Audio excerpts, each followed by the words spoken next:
The opinions expressed in the following programs are those of the participants and do not necessarily reflect those of Rogers Cable or Rogers TV.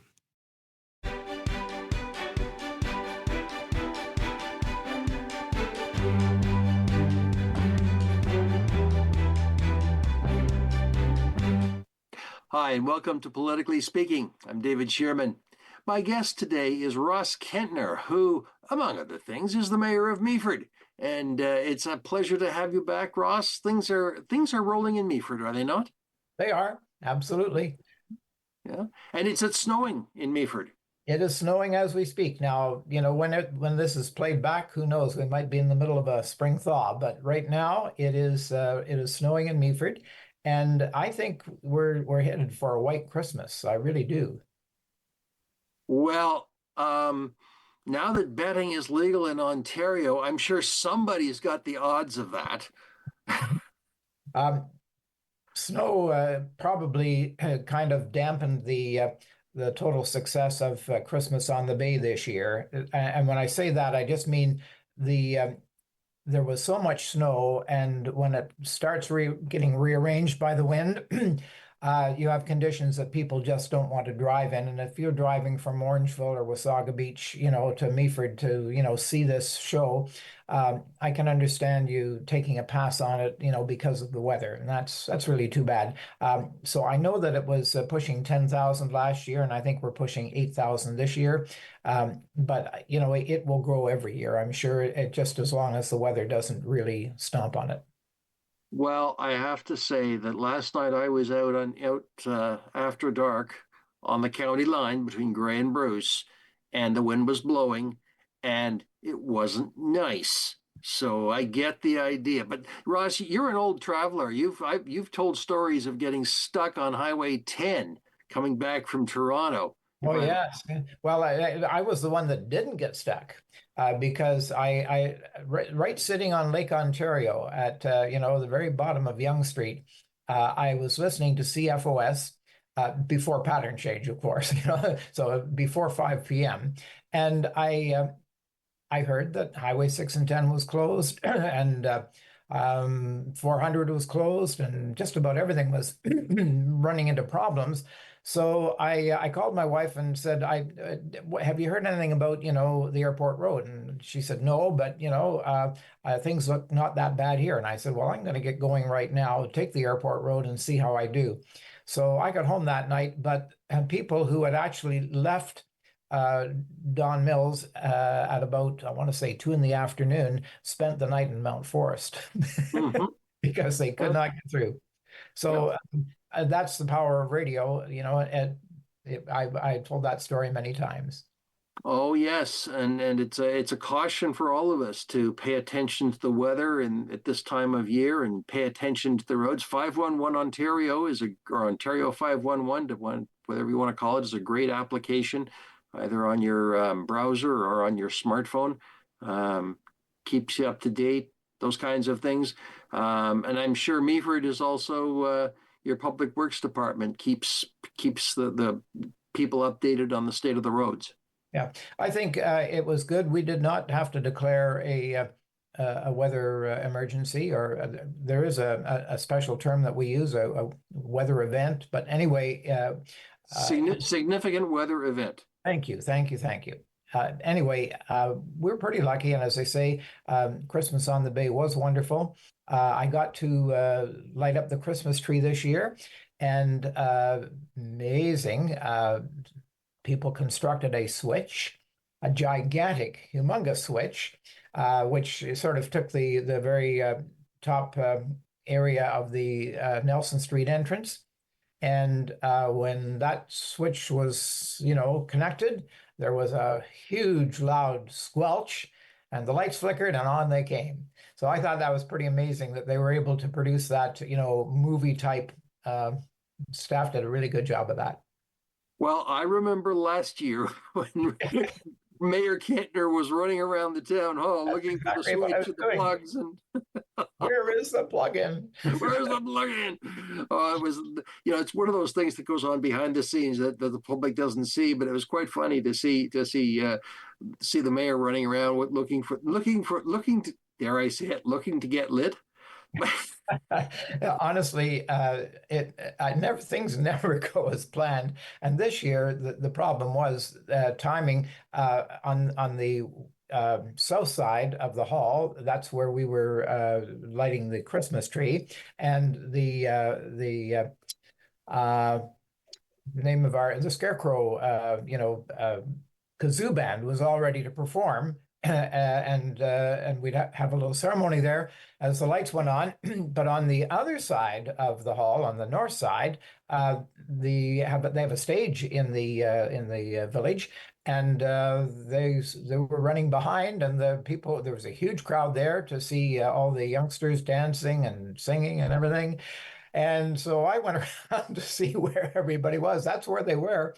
And so we just tried to stall a bit until we could get a bigger crowd out to see the light switch. But maybe third year will be the magic touch, and we'll get everything right.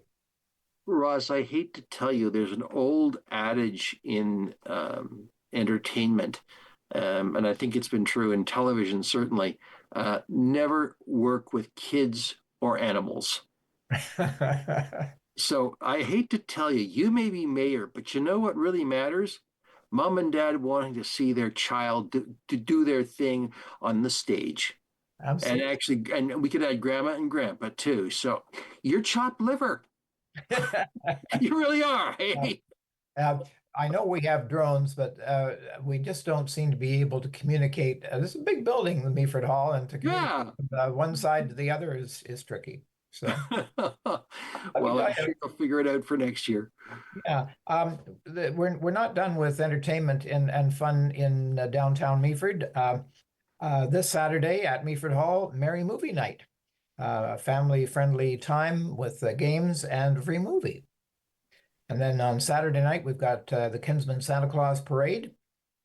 And yeah, lots going on. You're right. I Well, think do you have the start time there on your sheet for the no, parade? I thought Rogers is broadcasting this. You'll know the time. Well, I know, and we were having this discussion before we went to air.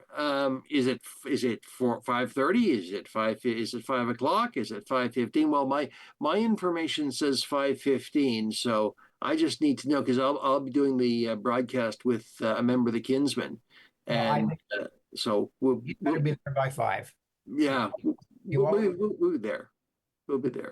they have to powder your face. No, not at all.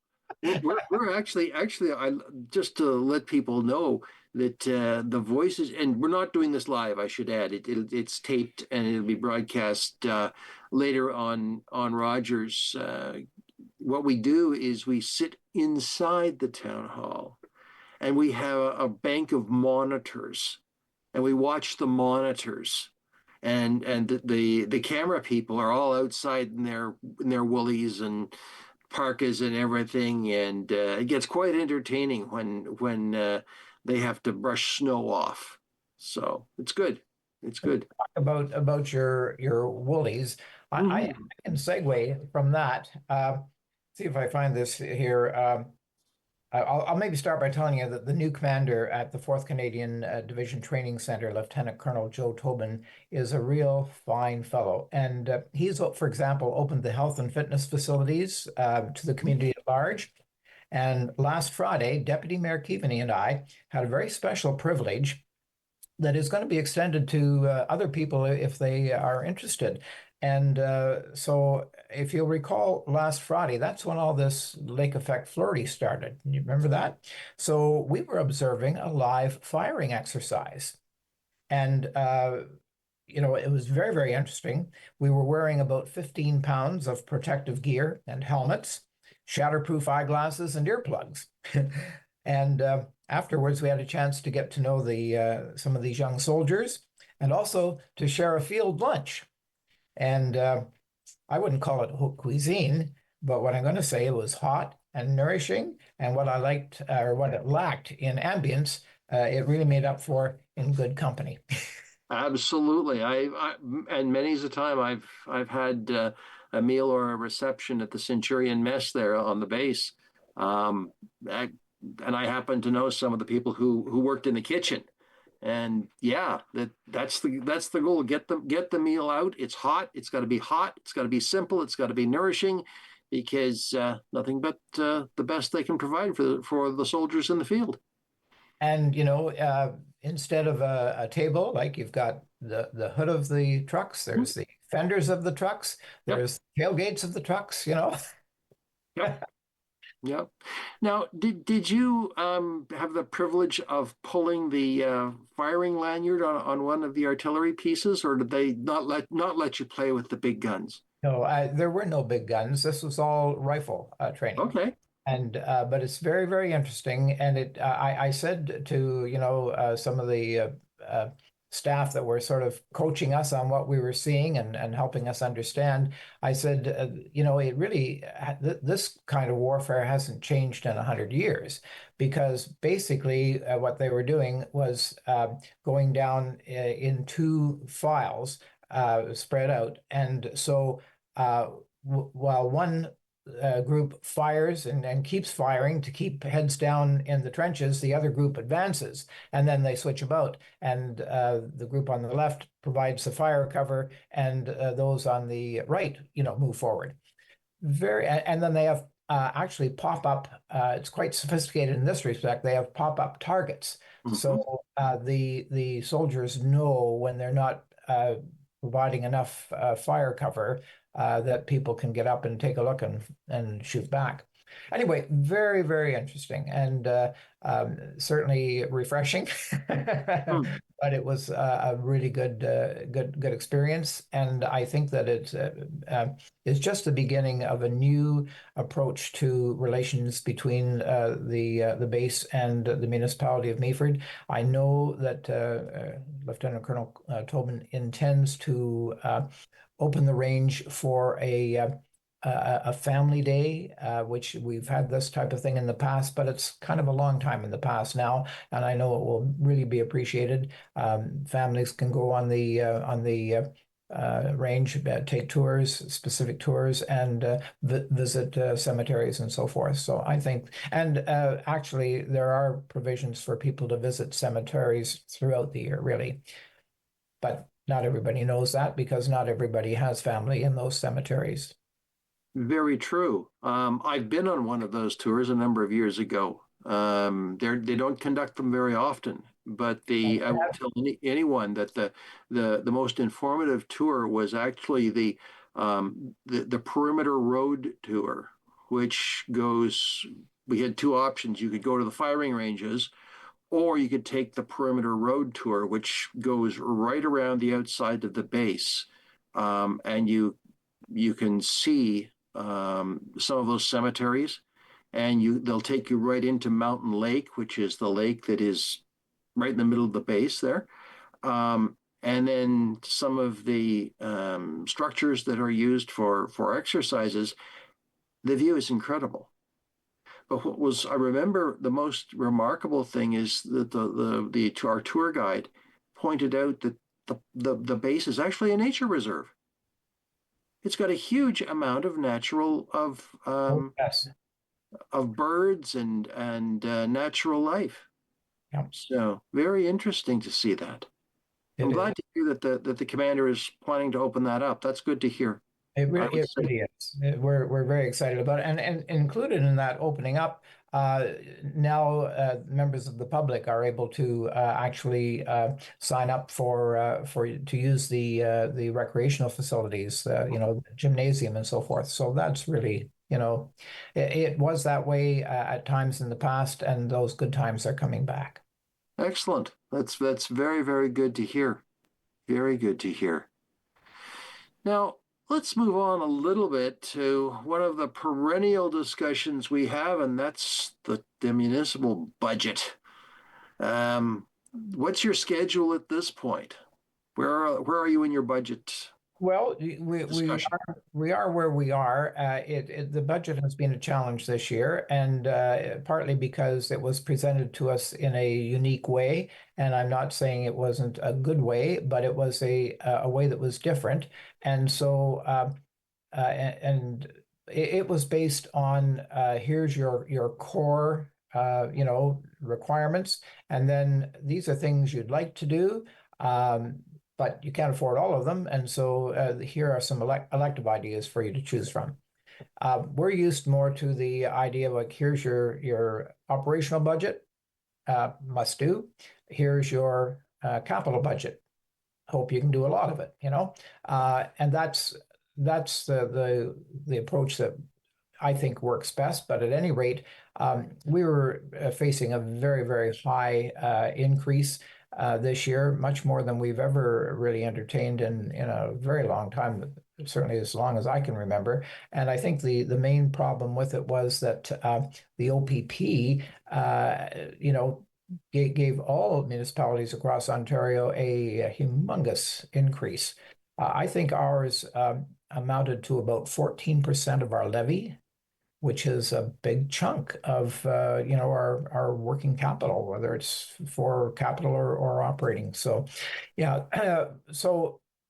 we spent a fair bit of time, and I think really sorted out, like, there were a lot of things that council would like to do, but I think staff thought, well, you have to have a consultant for this, or you need a staff person for that. And that really wasn't what we had in mind. I say sometimes, this isn't a position, this is a project. And, all we have to do is, find some time from people to work on this and a bit of money. So, for example, the best example I can think of is our short-term rental bylaw. The elective budget for that was $500,000. Well, we would spend forever trying to break even on that, and really, we can't make a profit center out of it. No intention of that, but we really should not be having to spend a great amount of money on the taxpayer to exercise a little more control over these types of accommodation. They're very important to the community. They support the tourism industry, but we also know that there are some instances where people who are good taxpayers, have lost their ability to enjoy your house is supposed to be your castle, and some of these people find themselves surrounded by short-term rentals where they become party houses, and that's not right either. So we're trying to strike that balance, and I think we don't have to spend $500,000 doing that, and nor should we.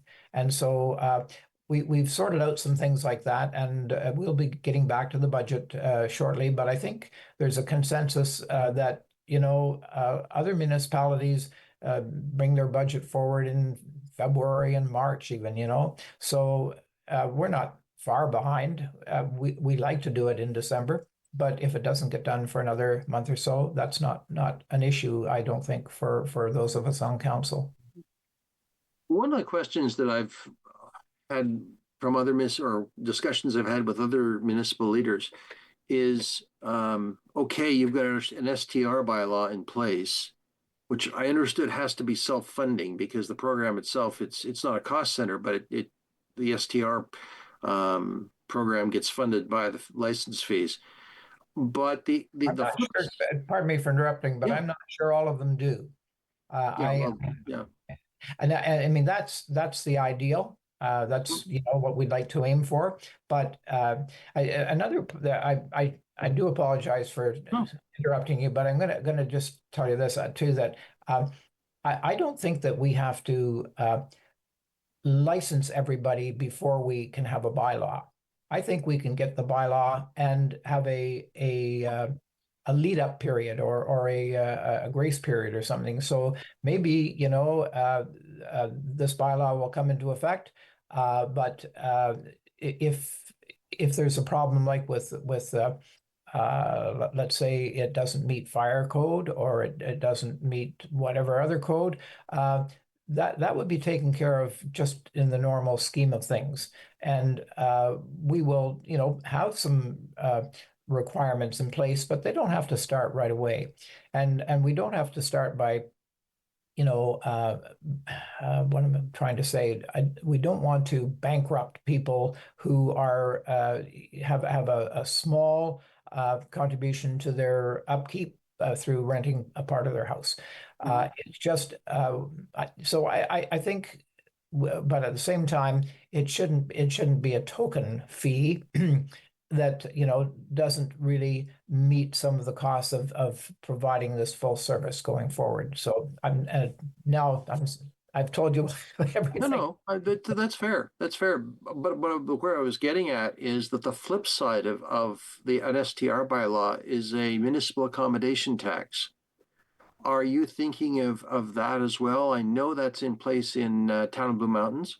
I know that's in place or coming into place in Town of Blue Mountains. I know it's in place in Owen Sound. Has that been part of the discussion as well?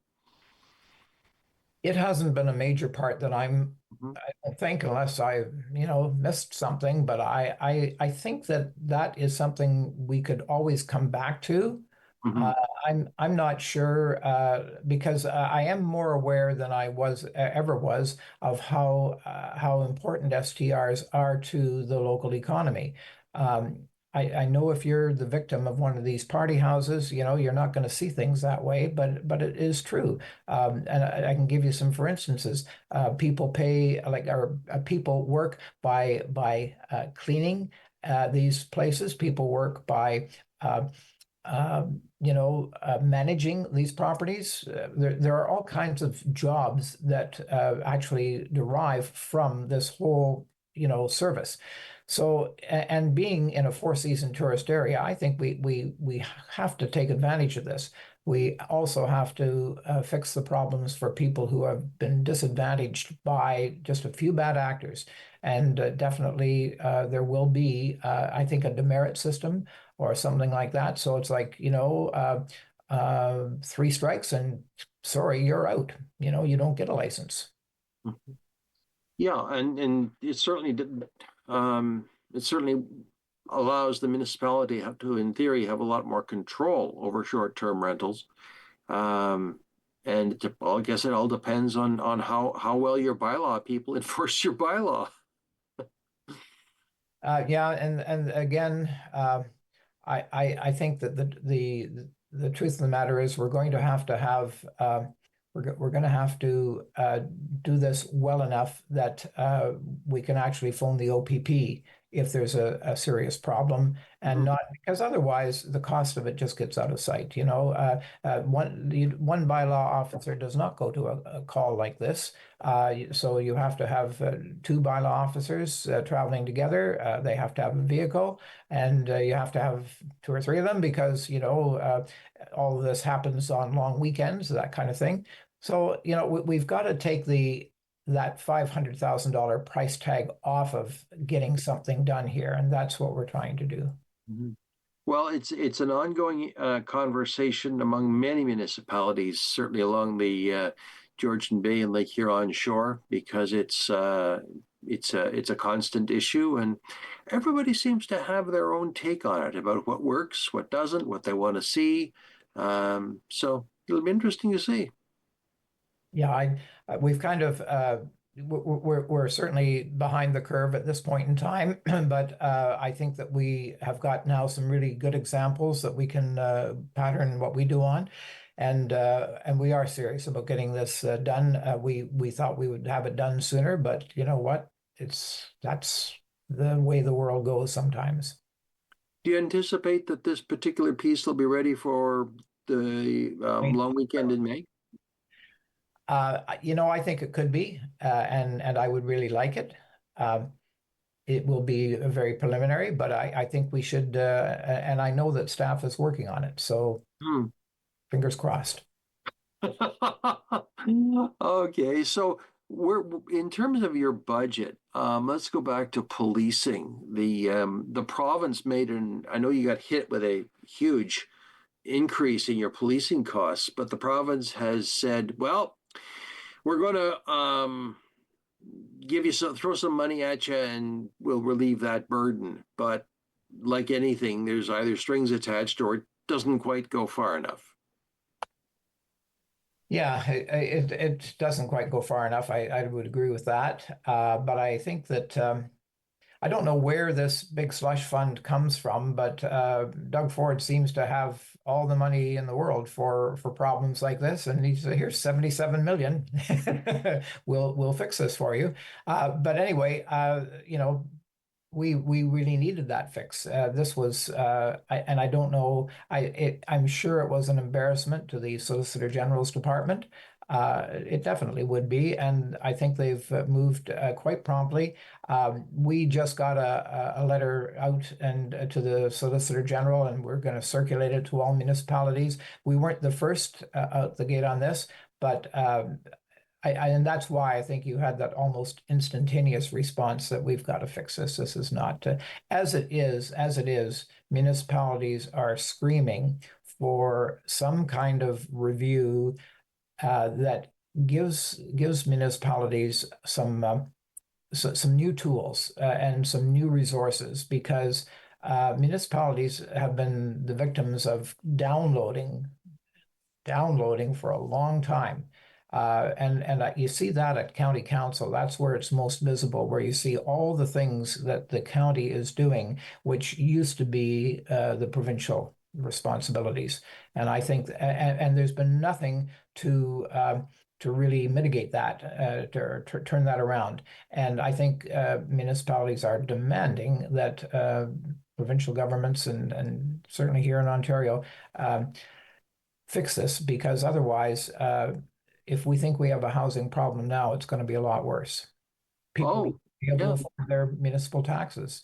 And that's why we put all the effort we do into trying to keep them reasonable. And I can tell you that many of Meaford's close neighbors are facing some very steep increases because they have such aging infrastructure, and it's got to be fixed. And we have that problem too, but we have been every year adding 1% to the levy for roads, 1% for bridges, and 0.5% for facilities. And if we hadn't done that, we would, and I'd take no credit for that.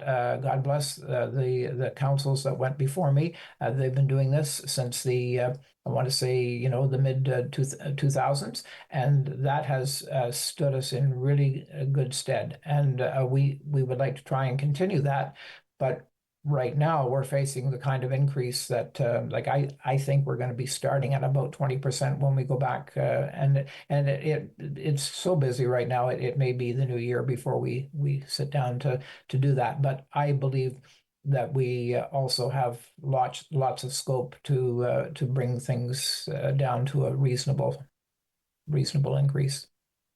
Well, I know that down in Peel region, the mayor of Mississauga walked away from the police services board simply because she couldn't justify sitting there with their increase. Now that's a different set of increases than the OPP, but the point is that the policing is taking on a huge cost. Correct me if I'm wrong, David, but isn't 51 or 2% of your tax bill in Owen Sound, fire and police? Yeah, about 50% of the overall budget is set aside for public safety. About that, yeah. And this is an ongoing budget issue in every municipality. It doesn't matter whether you're OPP or not. You've got to.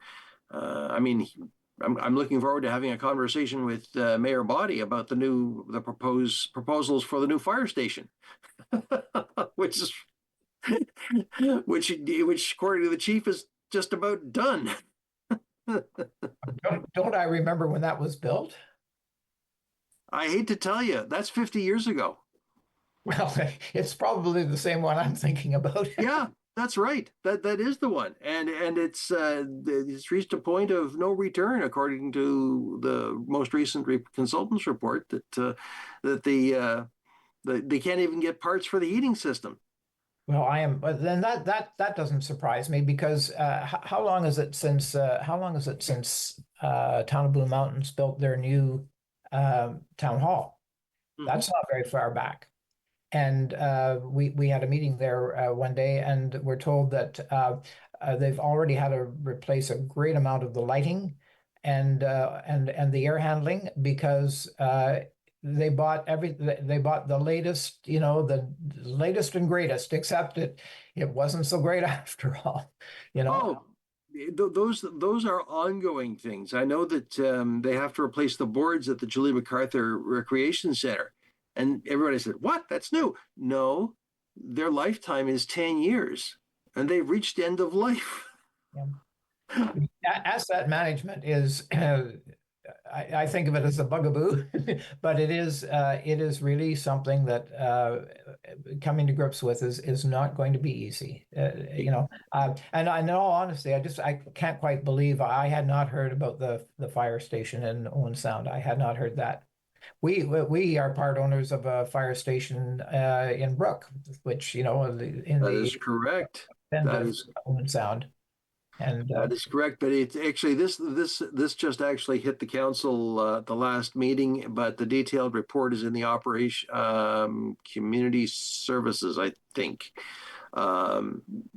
committee. So, and I happened to watch it just to see the report. So I would say to any viewers, if you really want to see what that's about, go to that video and watch it because. There are things that we'll need. Well, it's coming up to in Owen Sound city budget, but I'm talking to the mayor before the end of the year, before Christmas, so we should have an interesting discussion. But anyway, speaking of discussions, we got to take a 90-second break and come back because before we continue, okay, Ross? Fine. All right. And friends, I'm David Shearman. We'll be right back.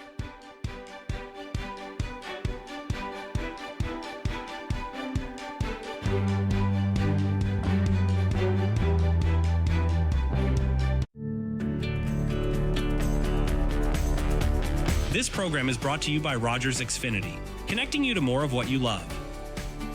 Visit Rogers.com for more details.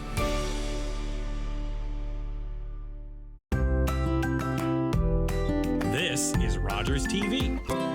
As I looked upon the battlefield in front of me, a German star shell lit up the desolate landscape. I watched as a bullet smashed through the bridge of my nose and left me to the mercy of the darkness. I worried I would be dependent on others for the rest of my life. But Sir Arthur Pearson and the staff of St. Dunstan's had other plans. With their help, I knew I could be self-reliant, and I wanted to bring this idea home to Canada. I wanted Canadians to know that we could hold jobs, that we could contribute, that regardless of sight, all would read, that we, the blind, would shape our own lives, our own destiny. Blinded by a sniper's bullet in 1915, Edwin A. Baker went on to co-found the Canadian National Institute for the Blind, shaping a path forward for the blind across Canada for generations to come. You're watching an interesting local show on Rogers TV and you want to know more. That's when you head to rogerstv.com. Our website provides more information about our programs, our hosts, our schedule, and about how you too can get involved with Rogers TV. Visit us online at rogerstv.com.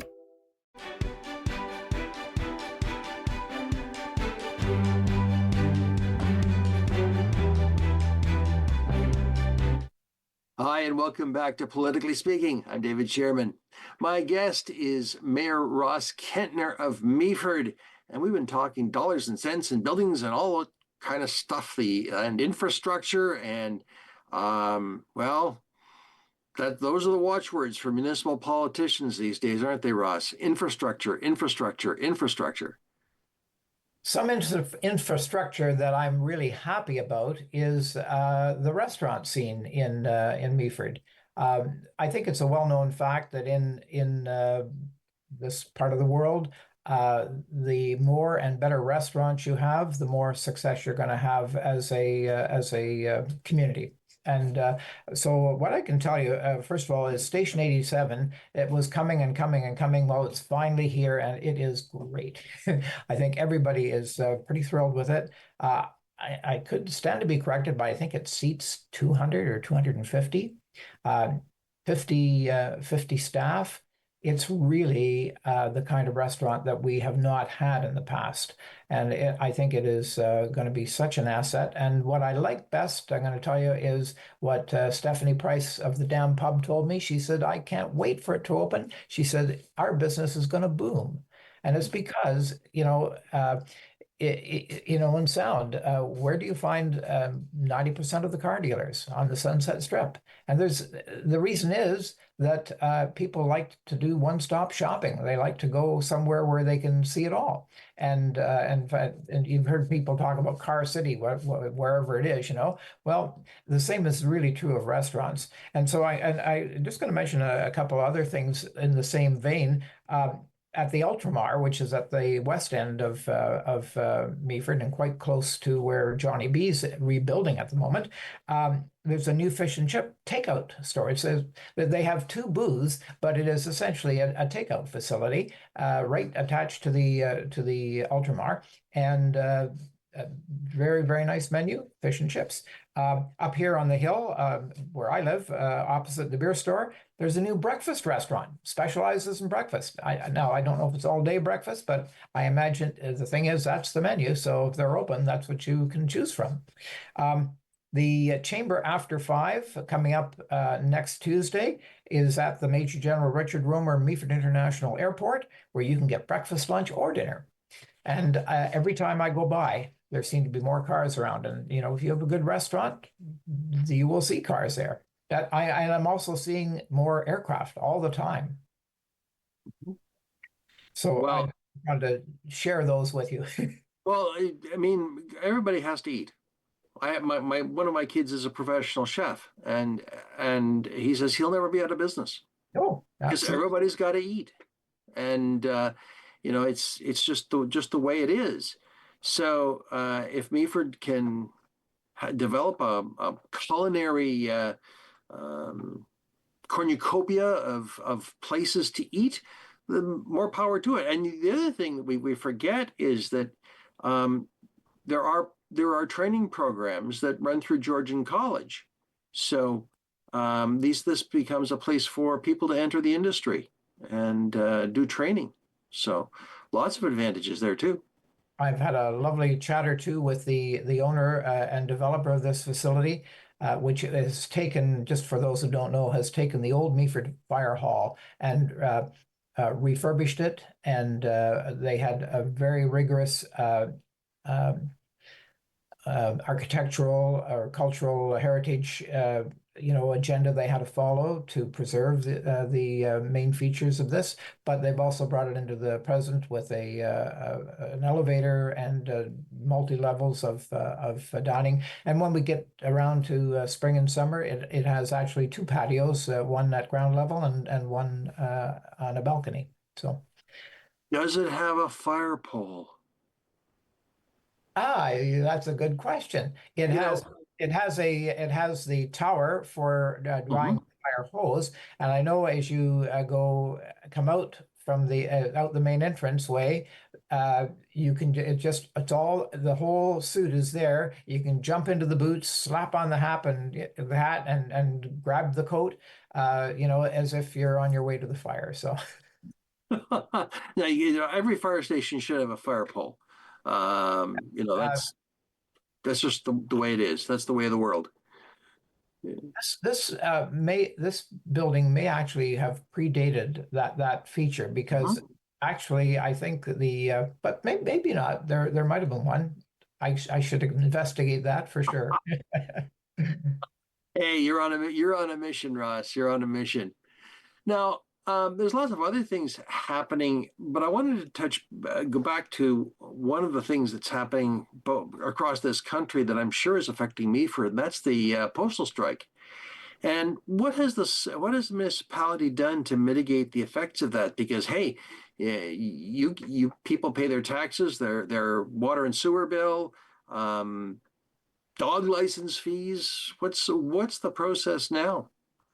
Well, everything is, like I got 2 weeks of newspapers yesterday by walking into the Meaford Independent and said, could I have my last 2 weeks papers? And there's absolutely, here they are. Thank you for coming in. We have to work around a postal strike, and I see all kinds of people coming into the office and to pay whatever it is, a water bill or tax bill, and we really appreciate that, because otherwise.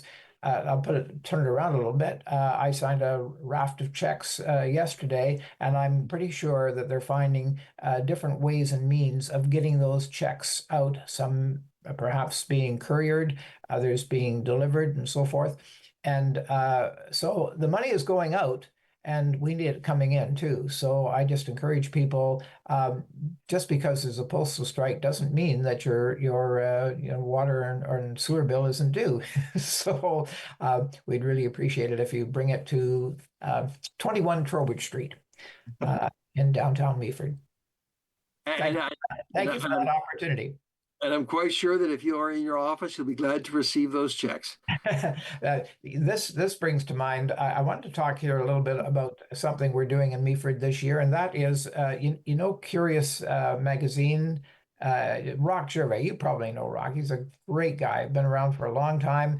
I think he lives in the Markdale area there, and I used to, like, he carried the Georgian Bay Explorers, still does, in Curious Magazine. But anyway, he does directories. This is the one that Grey Highlands did last year, and he's doing one for Meaford this year.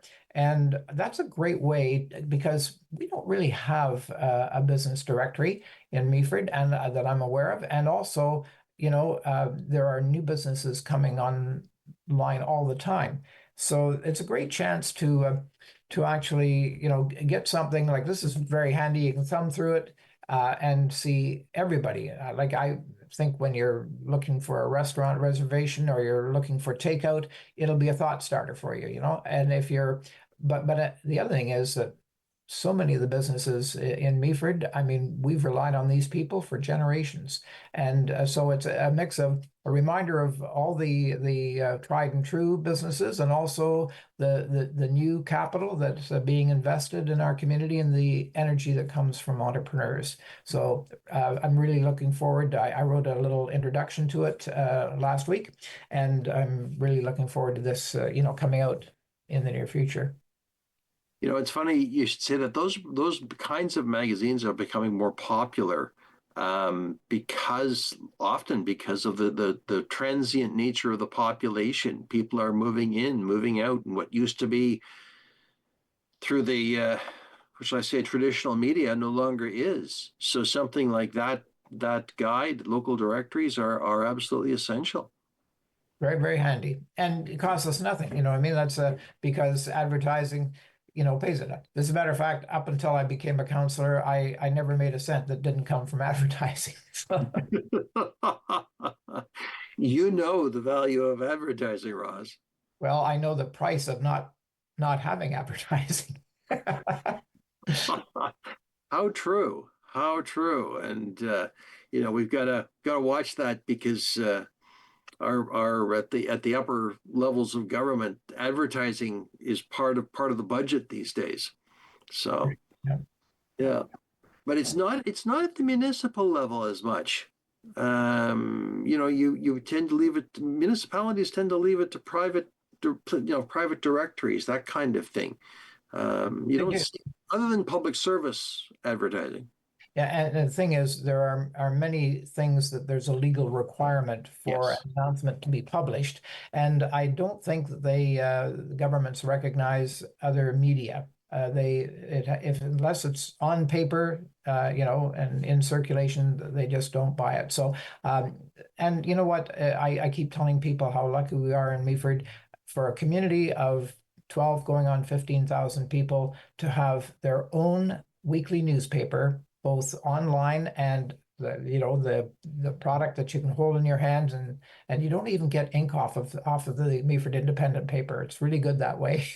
That and our own local FM radio station, Light 99.3. Boy, that sets us apart. There are very few communities, I want to say, of 50,000 or less, that would be served that way and that well by local media. And you can even listen to 99.3 on the internet because that's taking it to the next level. Yeah, I have a little button, and I have it there on my screen and don't use it, which is really sad. But you can dial in any radio station in the world. Literally, they're all there. And that is true. I actually have it on my smartphone, and if I plug that into my truck, hey, I can listen to 99.3 anywhere I am. Yeah, yeah. Well beyond the range of the transmitter. And the same is true of your old employer, Bayshore, and any other radio station I want. I wanted to be sure that we talked a little bit about what happened last night, because yes, I'm talking about the inaugural session of Grey County Council. Mm-hmm. And Town of Blue Mountains Mayor Andrea Matrosovs was acclaimed warden for 2025. She was sworn in and presented with her chain of office. And there's many interesting aspects about this, but a couple that, if I can tell you, struck me. There's a very long-standing tradition of inviting past wardens to the inaugural meeting. And last night I was able to take a photograph of 8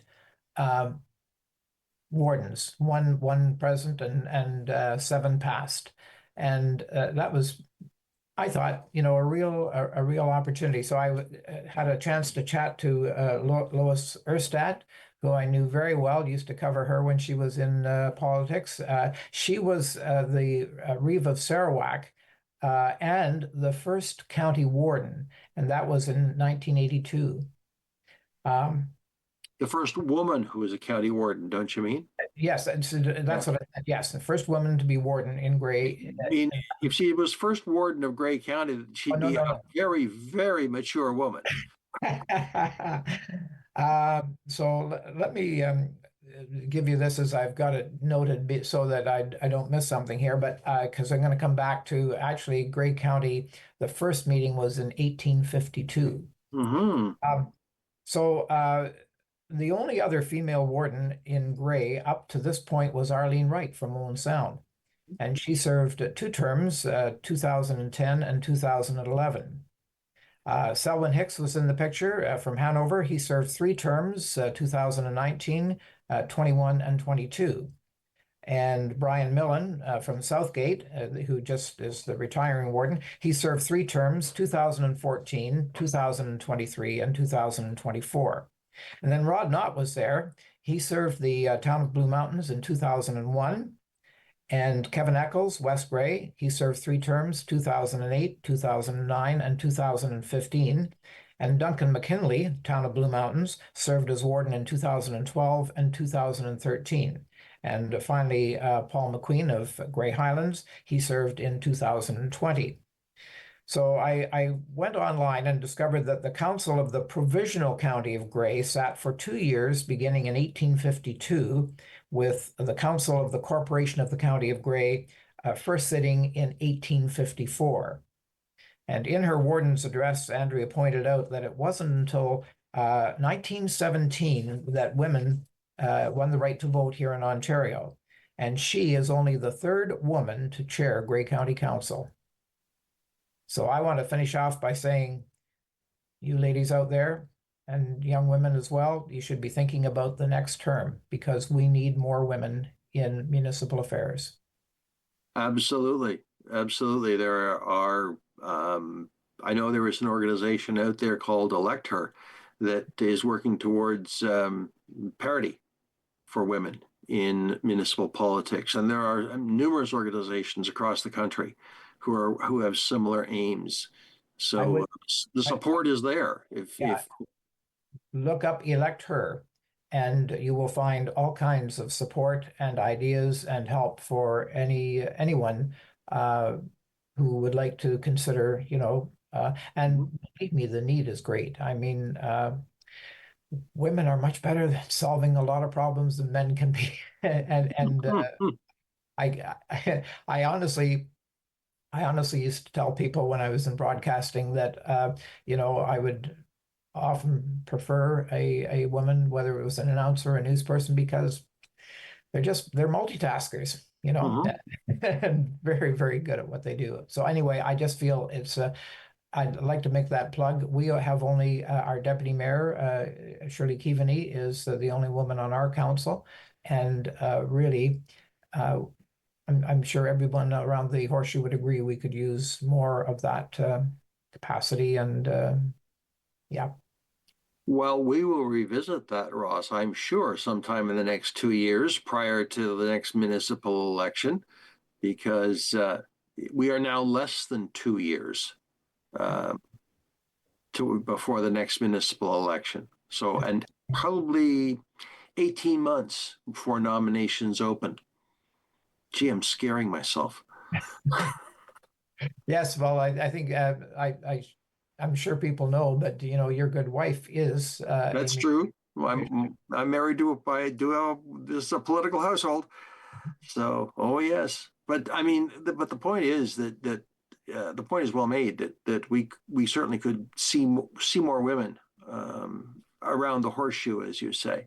So, well, let's come back to some of the other things that are happening in Meaford. I happened to see a picture in the Meaford Independent, speaking of the local newspaper, of something called Evening Fest Brings Black and White Glamour to Meaford Hall. Now, I have to say, Ross, you were a standout in that crowd. Now, you were wearing black, but your hair is white, and boy, did it stand out. You were outstanding in the crowd. Well, I also have a shirt that was made to go with a tuxedo. I don't have a tuxedo, but I think I bought it secondhand, to be honest, but it has black and white frills down the front. And it's a real showstopper at things like this. That was a great event. And Meaford and the downtown people who are working downtown do so much to make it a vibrant community and to really bring things to life. And honestly, there's been so many great events there, and I'm very, very, we feel very privileged to go to these. We always buy our tickets, but it's very, very rewarding, and people have a lot of fun too. Sure. I can't tell you that every time you go to Meaford Hall, you meet people who are seeing things they haven't seen before, like by wandering through the galleries and seeing whatever artists are being displayed. There's always great interest in that. Or they stand in front of the billboard down on the main entrance floor and look at all the shows that are coming to Meaford. And it's, these are top shows. They command high prices in the major cities. Here, it's very reasonable. And things like I think the tickets for that evening, black and white, were $25. But honestly, we had just a great time. A lot of fun. You just never know what opportunities will present themselves. Either, in small town Ontario, you either see people on the way up, or you see people who are mature and are just sort of still love performing. And, just there's many opportunities right across the region to see those kinds of events. Let me tell you, just 2 weeks ago, we saw the ABBA performance, ABBA Revisited, I think it's called. This is an outstanding group, and they play a lot bigger centers than Meaford. I understand they're going to the school. Is it say the name of Ridge? Eastridge. Eastridge School, yes, thank you very much. Formerly the OSCVI. So because I often attended events at the OSCVI, I'm familiar with the stage, 80-foot stage, and the seating and so on. But they're coming, I think it's in February. It is like very reasonably priced tickets and just such a first-class show. I'm telling you, we just about blew the roof off of Meaford Hall with that performance. And they had an encore that was just awesome. And people, like the hoots and hollers and whistles, just so exciting. Well, you have to admit, Ross, that having grown up in the ABBA era, you gotta let your hair down and have a lot of fun with that. I mean, uh, what was the ABBA musical that was in Toronto? I'm trying to think because I attended, and you just start grooving, you start humming along, you start having fun. Mamma Mia. Mamma Mia, that's it. Dancing in the aisles, you know. No, very, very, very nice. And there are so many great things like that. So Mhm. yeah, we're just so fortunate to live in this part of the world, whether it's, Owen Sound or Markdale or Wyerton or, Saugeen Shores. They're all just totally awesome, centers. And I think that, municipal government is a challenge everywhere. But I think, the fact that people want to live on Georgian Bay and they want to live on Lake Huron is the key to our success. So people are very much here by choice. They either choose to stay or they choose to come or they choose to come back. You know what I mean? I just think that it's a winning combination, and all we have to do is, steer, on the North Star to the future, and we'll be very successful. You know, I have said this before, but I'll say it again. I did the Cobble Beach show for car show called Cobble Beach Concours d'Elegance Cars with and coffee. for Rogers, and yeah, this was the Sunday show, Oh, and I met people there who had never been to Grey County, never been to Cobble Beach, never seen what beauty this was. And they said, I'm telling my kids, I'm coming back. This is a place I want to be. And, we take it for granted because we're here 24/7, snowstorms or rainstorms. yep, yep. No, we're very, very blessed. Yeah, yeah. And you've been a part of this for about all your working life as well. All my working life, I came to the Meaford area in 1956 on Thanksgiving weekend, and I've always said that I've been giving thanks ever since. I mean, and the main reason is just as uh, a stumbling youth, I mean, the leadership and the mentorship that we received as young people in Meaford was just. I look back on it and just, I'm so thankful. Being a member of the Meaford Citizens Band, all the men in the band, I thought we're being taught music. Well, you know what? We were being taught manhood and manners. Mhm. That's what we were being taught, and we learned so much. We grew up. It was like it was a boys to men experience. It was wonderful. You were being mentored in the best way possible. Yeah, Yeah. absolutely. Yeah. So, I think we're back with you sometime in the new year because that's you're part of the cycle as are others. But I do want to wish you a best of the season, Ross, and enjoy. We'll see you at the probably at the Santa Claus parade, and always a pleasure to have you with us. Thank I you, appreciate the opportunity so much. Thanks. and thank you, friends, for being a part of Politically Speaking. I'm David Shearman. Oh yes, we'll talk again.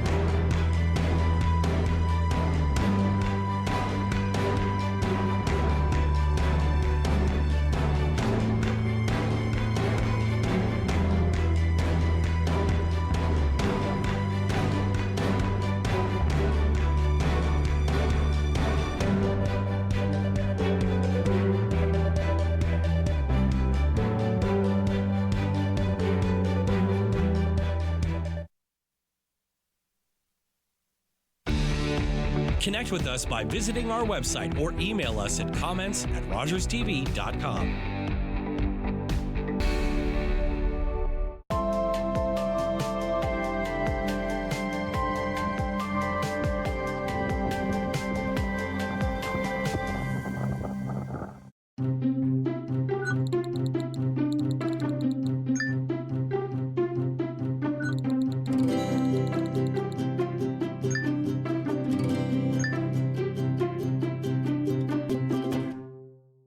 all crew.